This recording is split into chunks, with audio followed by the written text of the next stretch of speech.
Today we're going to be talking about all different kinds of serial killers, but the most important one we're going to focus on is John Wayne Gacy. Okay, so John Wayne Gacy, he was born March 17th, 1942 in Edgewater Hospital to his dad was John Stanley Gacy. He was an auto repair mechanist, and his mom was Marion Elaine Robinson, a homemaker. So he was Danish and Polish ancestry, and he was raised Catholic. But throughout his childhood, he had a good relationship with his two sisters and like his mom, but his dad had an alcohol problem, and they just didn't have, like, they did not get along good, and there were many like times where his dad would just like hit him and hit his whole family. But through his childhood, when he was younger, his dad thought that he was homosexual, and his dad just like could not handle it. So in his teen years, he ended up getting really sick, and they really don't know what it was, but it caused him to have like a lot of blackouts. So between the ages of 14 and 18, he was just like in the hospital like all the time. He said like a total of a year, and his dad accused him of faking it because he didn't like him. They think it could have been caused by his weight, because he was little. He had a rough childhood, like not just his dad not liking him. There was a case of a family friend molesting him, and he didn't tell his dad about this until way later, and people like accusing him of being queer. So at 18, he decided to join like a politic group, and he wanted to be like a Democrat, whereas his family was more on the Republican side, so his dad hated him for this too. So he joined the Democratic Party for a local precinct captain, and it led to more criticism from his father. In the same year, so his dad bought him a car, and him and his dad had a fight one time, and he took away his keys and kept them for like forever. And Gacy even made like a copy of his keys to get his car, and his dad was like no, and he took the whole thing that like the key goes in out and wouldn't let him drive. So as soon as he gets his car back, he drives himself to Las Vegas, Nevada with $136 to his name, and decides that he's going to work in the city ambulance service. After this, he moves to the Palm Mortuary in Las Vegas, where he worked as a mortuary attendant for 3 months. And he worked embalming dead bodies. Anyways, he worked at this mortuary for 3 months before there was an incident and he had to leave. What was the incident? He was actually in a coffin with one of the dead bodies, and he said that it sent him into a state of shock when he was in it. That's awful. That's awful. So this experience like made him go home because what the heck? Because What the heck? what the heck? I didn't even know what to say to that. So shortly after that, he enrolled in Northwestern Business College. He didn't complete high school, but he still got in and he managed to graduate. And after he graduates, he joins this, it's called like Nunn Bush Shoe Company. And they transfer him to Springfield, Illinois to work as a salesman. This is whenever he met eventually his wife, Marilyn Myers. She was a co-worker. So he joined the local Jaycees in the same year. Never mind. So in this group, in the Jaycees, they had like, it was just awful. They would just do terrible things, like all the husbands and the wives. There was like prostitution. They would just swap their wives. I don't really know what's going on. And lots of drugs. Like Swinging. it's just all pretty much, but like just drugs. But prostitution too. Swinging Like and selling their wives? Huh? Is that like selling No, like- No, like they would just switch wives. Like Just say like, here, you take my wife and I'll take your wife. We'll be back later. Anyways, so Gacy and his co-worker that he met, Myers, they married in September of 1964. Her father bought him 3 Kentucky Fried Chickens to manage, and it was $50,000 that year, but like in our money now, it'd be $144,000 a year plus a share. He even opened a club in his basement where his employees could drink, And so although Gacy, he employed both men and women like workers, he only associated with the boys.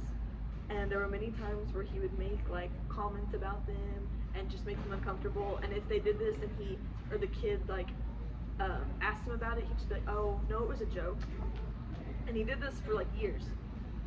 So after this, him and his brother, whenever him and his wife got married, his father finally apologized for being like abusive towards him, and just told him that he was wrong about it because he wasn't a homosexual. But he still was. Okay, so this is in Waterloo. They moved to Waterloo, Iowa, with the Kentucky Fried Chickens. This is when he joins the local JC chapter there, and it's the same thing as the last one. So, oh, and he insisted on being called Colonel in the JCs because he owned like Sanders. the KFCs. KFC in Iowa. So this is when they were really deeply involved in drug abuse, pornography, prostitution, and wife swapping. But they still all really liked him. He was the vice president, and they loved him for some reason. Okay, so this is in August of 1967 is when he finally starts to like get really bad. So it starts whenever he sexually assaults a 15-year-old, Donald Voorhees, which is the son of one of his friends that was in the JCs with him. And he basically told him they could come to his house and watch movies, and he just assaulted him.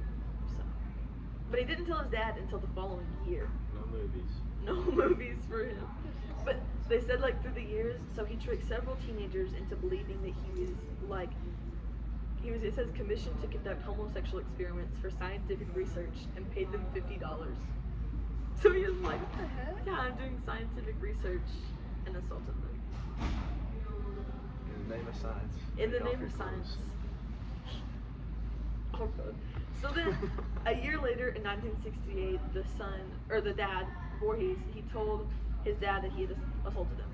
And he immediately went to the police, they arrested him, and he denied all of these things, but they took, a polygraph test, and they came back and were like, yeah, he's lying about everything.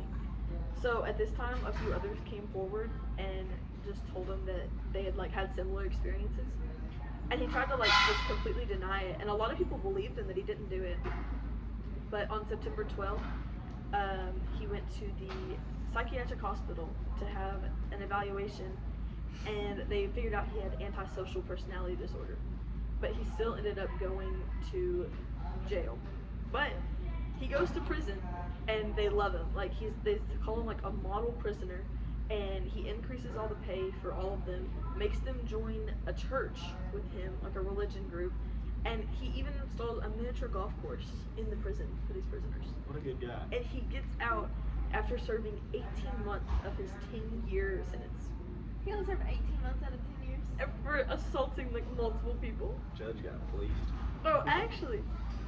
So he moves out. He goes to. He tells his friend that he's never going back to jail, and he moves to Chicago with his mom.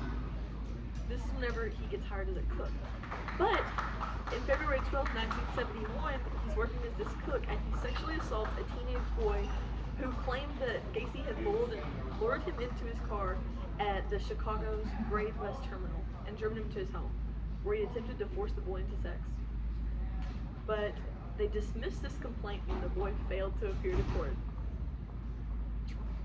Anyways, on June 22nd, so like 6 months later, he was arrested and charged with aggravated sexual assault and reckless conduct.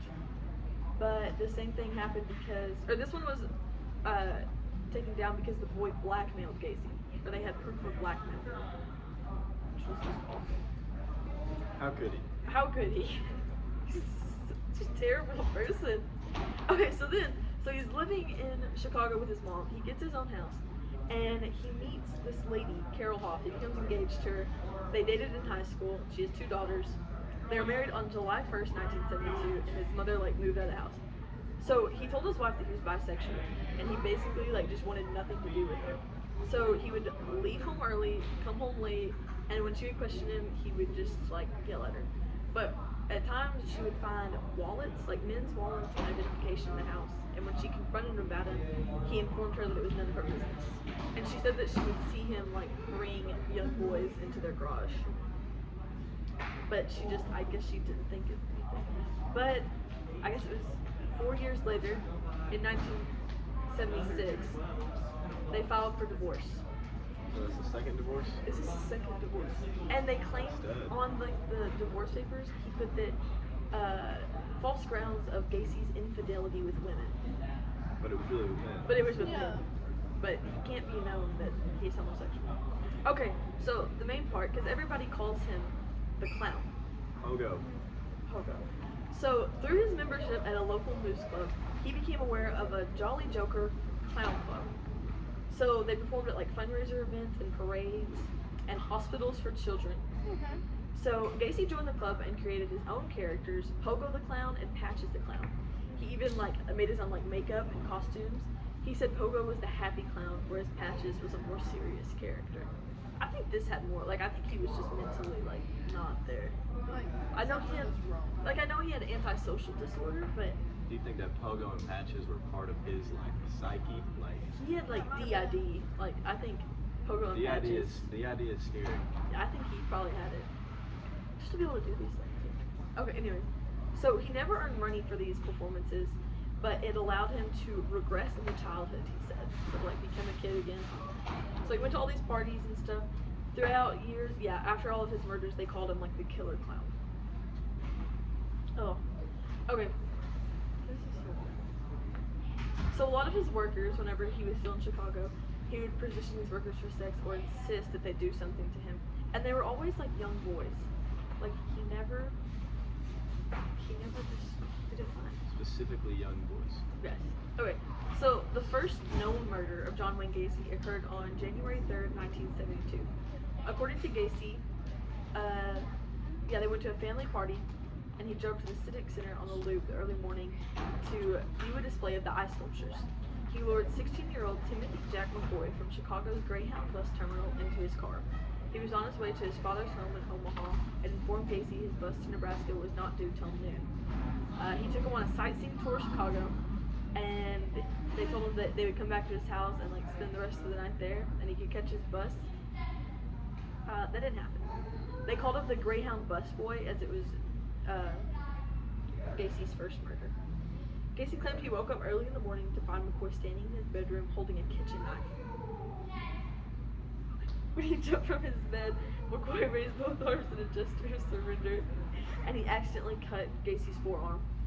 So he took the knife off of him, banged his head against the bedroom wall, kicked him against his wardrobe, and McCoy kicked Gacy in the stomach, doubling him over.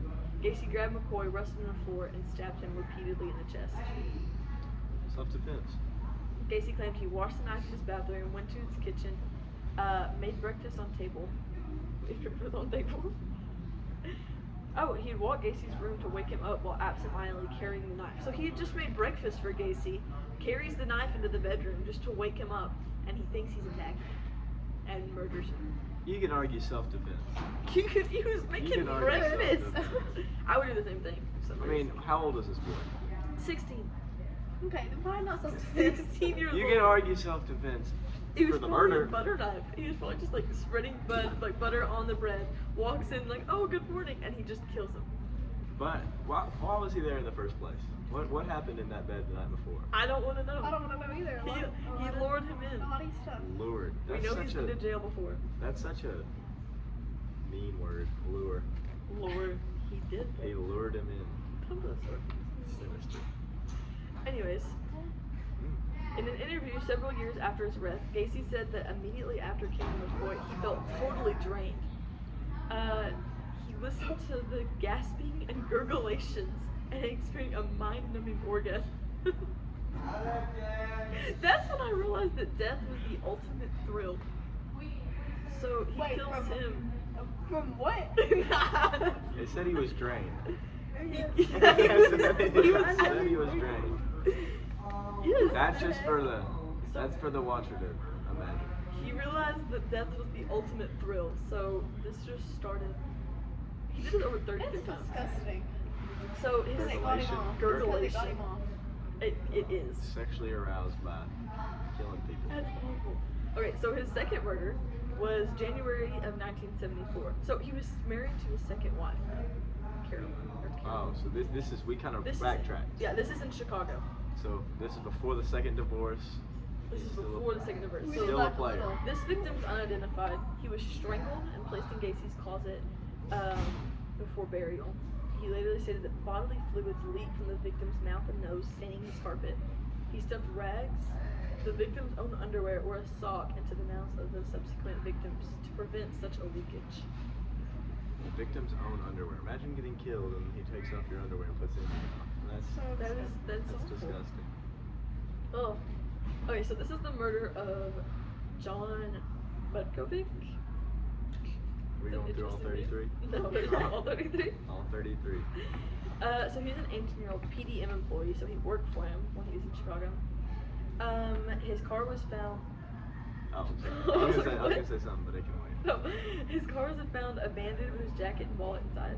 The day before his disappearance, he had confronted Gacy over the outstanding payback. So the man's father called Gacy, who claimed he was happy to search for his son, but so he told his dad that he had run away. When questioned by police, Gacy said he had two friends over at his house demanding the overdue pay, but they had reached a compromise and all three had left. Over the following 3 years, his parents called the police more than 100 times, urging them to investigate Gacy further. So this could have been. But everybody loves Gacy. Everybody loves. Yeah, Gacy's a real family man. He's just a KFC working colonel. Yeah, he's colonel. He's got a wife. Doesn't have a wife to swap anymore because they got. He still has a wife at this point. But he can yeah. still swap wives, but he doesn't even want the other wives. Yeah. So why does he swap swap his husbands? wives? Yeah, swap husbands is what he would rather do. Anyways. But as long as they're under the age of 18. Yeah, they can't be Yeah. older than 18. 18 is too old. So he said that the kid came into his room or his house and said that he wanted to talk to him. He invited him back to his home. At his home, he offered the kid a drink. Oh, then coned him into allowing his wrist to be cuffed behind his back. Mm. Oh, he sat on the kid's chest for a while before he strangled him. Stuffed the body back in his garage, intending it to bury it later. But he put it in the crawl space. When his wife and stepdaughters returned home earlier than expected, he buried the boy under the concrete floor of the tool room extension of his garage. How do you even get under the concrete? Probably through the crawl space. I guess he went into the crawl space and started digging. So it threw it under. Sat on the boy's chest. Is that like a I don't really. just to keep him from breathing, or is that like a? I don't know.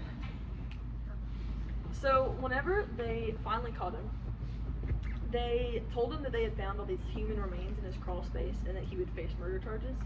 And he told the officers that he just wanted to clear the air. So he provided a formal statement which he confessed to murdering approximately 30 young males, all of whom he claimed had entered his house willingly. Some of these victims were referred to by name, but Gacy claimed not to know or remember most of the names. He said they were all teenage male runaways or male prostitutes, and he had buried most of them in his crawl space. He only dug 5 of the graves in his location and had his employees dig the remaining trenches so that he would have graves available. When shown a driver's license issued to one of the boys, he claimed not to know him, but admitted this license had been a possession of one of his victims. He said, so after he had buried all of the corpses in there, he would cover the entire crawl space with concrete. Smart. That is awful. He was charged with 33 murders. How many years is that? Is that 33 life sentences? Well, he got executed, didn't he?